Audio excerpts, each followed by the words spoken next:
Welcome to Wikibon Whiteboard. I'm Stu Miniman, and joined with me is Brian Gracely. We've been talking about cloud for many years, but we wanted to step back as we look forward and really kind of say what is the state of cloud today and what are some of the models here. So Brian, you've got drawn up here a couple of clouds. What are we looking at? Well, the most basic level, people talk about public cloud and they talk about private cloud, right? And then somewhere in between, sometimes we talk about hybrid cloud, but that really means some combination. We've seen the market evolve. There are the large web scale public clouds that everybody knows, the Amazons and Azures and Googles. Private cloud being people's on-site data center, on-premises data center. And then we've seen an emerging sort of enterprise cloud. So maybe not targeted at new startup applications, but really how do I better run today's business applications? And that typically ends up being off-premises. Okay, so yeah, I mean, let's start. First, public cloud, I think, is the easiest one. Right. You mentioned Amazon, you mentioned Azure. Wikibon put out its first forecast Right. for public cloud, and we actually said that if you go out to the future there, it's about 1/3 of the overall market is going to shift there over time. Right. Maybe give a little color. You did some application work. What's Right. going in the public cloud today? What are some of those early use cases, and maybe what's not going in the public cloud today? Right. So right now, the simplest way to think about this is, we talk about something called systems of record. The big back office applications, your core business assets, your core finance applications, HR, some of those types of things. Those tend to live, within a customer's data center. And what we're seeing more and more, if it's not just a brand new startup, is people saying, how do I augment my business? How do I augment how I do sales, marketing, customer acquisition, a customer experience, whatever? They're doing those more out here in the public cloud, and then they're trying to kind of augment the two of those together. So I may not be doing a transaction application in the public cloud for whatever reason, compliance, security, but how the customer learns about me, how they interact with it, the big data analysis around it, a lot of that's moving out into the public cloud because of scalability, or they want to do testing to see what works well with customers. Yeah, I like that. It's very much an application look at what's happening there and how the applications are changing. Right. There's some applications that are being born in the cloud, especially mobile, so some of those environments that are looking there. Let's talk about private cloud. Private cloud, I remember back, we were talking, Chuck Hollis put out a blog post, Yep. gosh, I think it was 2007, 2008, and there were the people that had been talking about cloud, and they're like, well, this isn't really cloud because it doesn't have, federated applications, it doesn't have self-service, it doesn't have the manageability, its flexibility. This stuff just looks like virtualization. Right. So where are we with private cloud today?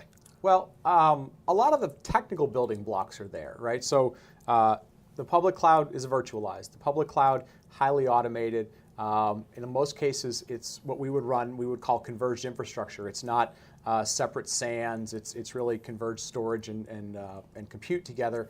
The big difference is really in implementation. So the skills are there in the public cloud to be able to run it. That's their business. They have to be great at doing that. In the private cloud, it is a lot of virtualization. It's not heavily automated because people are still learning that skill. I mean, they don't need it as much. If you're not a development shop, you may not need the self-service capability. So a lot of it has to do with how much do you do your own custom development versus commercial applications.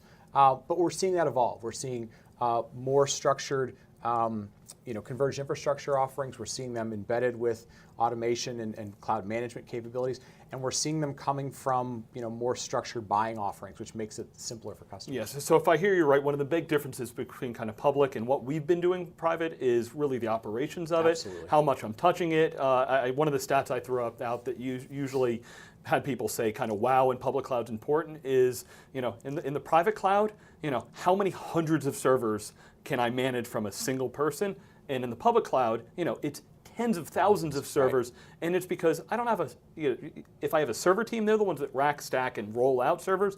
They don't do the care and feeding, the old pets and cattle analogy we've heard, for a number of years. So I guess the question is, Brian, do we have private clouds today, and where are we with that adoption? Well, we don't have an exact number. We're going to have a forecast out pretty quickly. We tend to think it's probably maybe 10% of the virtualized, beginning to be converged infrastructure is probably what you'd call private cloud. Highly automated, some element of self-service. There may be pieces of it that people give out what the pricing looks like. But what we're seeing that becomes more of the private cloud is we're seeing what happens up here. We're seeing companies like Oracle, VirtuStream. We're seeing different offerings from some of the more vertical specific, where they're saying, let me take some of those core applications. Maybe they've got a way to do cost reduction. They're moving from old Power or Spark to x86. It's a good time to move them. And they'll run them in these very dedicated, managed environments, and they're reducing costs 20, 30%. So in some cases, they're getting the benefit of somebody else helping to run them, somebody else automating it for them. It's still the same SAP, Oracle, vertical application, but the cost structure is separate. And for a lot of customers, that's valuable because now they've got some time to do those new applications or budget to do it. It's interesting. Remember, 2 years ago, we did a survey of the Wikibon community back into 2013. And when we said, do you want the same environment in your private cloud and your public cloud? They said yes. They say, okay, I've got a VM, or I've got a vBlock, or I've got an Oracle Exadata. I'm not spinning those up in AWS or Azure. Right. But I can do that over here in the enterprise off-prem environment. And we're a little loose with the terminology because depending on how I build that, if it's soft layer, is that a public cloud? Yes. I think so. Yeah. If it's Oracle, well, it's a public cloud, probably if it's a service that I'm doing. But if it's an Oracle Exadata that I own in that environment, maybe more of it's a managed private cloud environment. Right. So, you get into these nuances of is it private from the perspective of security, or is it private because I own the asset, or am I renting the asset? Which, quite honestly, at the application layer, they don't care. They just want to know what the business outcome is. Yeah, I remember, gosh, when we were first fighting about this a few years back, the great cloud wars of many years ago, right? It was, is it on-prem, is it off-prem, do I own it, do I secure it myself, what pieces do I own, and what pieces do I manage? And what we've been telling IT is you want to get out of doing the things that don't add value to what you're doing. So what's the important pieces for IT to own themselves, and what pieces do they push off to someone else, Brian? Right. Well, that's the piece that it's different for every business, but we're hearing more and more that people are saying those things that are essentially commodity for my business. In a lot of cases, the things that lived in your private cloud, in some cases they want to move those to let somebody else run them. In some cases, they're becoming SaaS applications. They're HR and finance and other things. So we're beginning to see sort of this moving of priorities of this, trying to add business value here, trying to reduce cost here, and people trying to find that whole right mix because there are a lot of really viable options nowadays. Okay, and you talked a little bit about the applications, spreading between.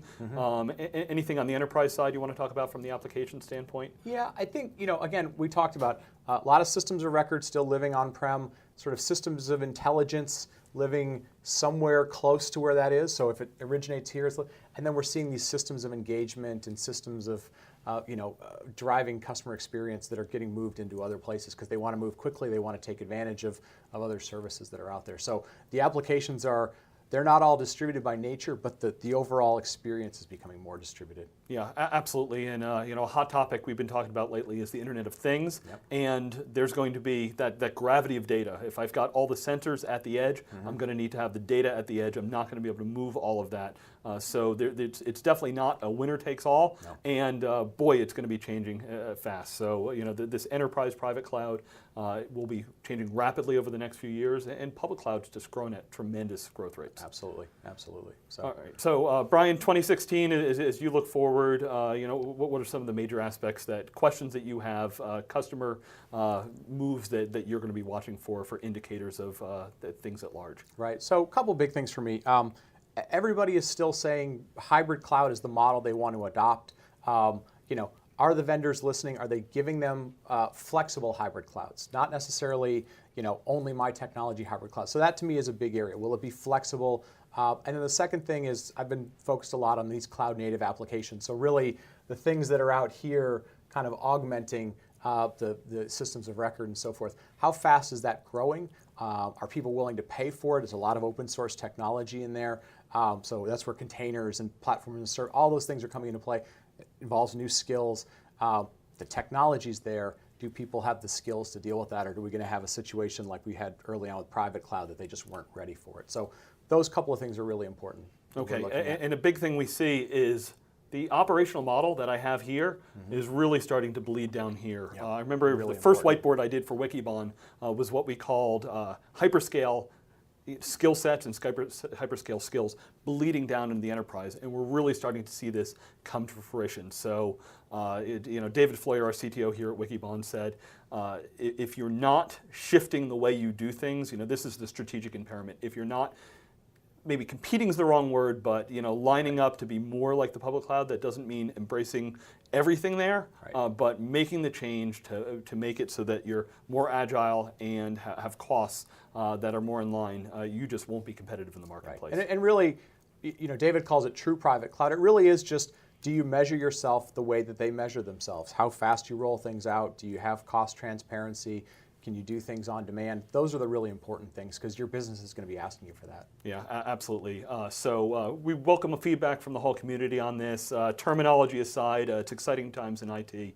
So be sure to check out wikibon.com for all the research, and look for many more of these videos that we'll be doing. Thanks so much for watching.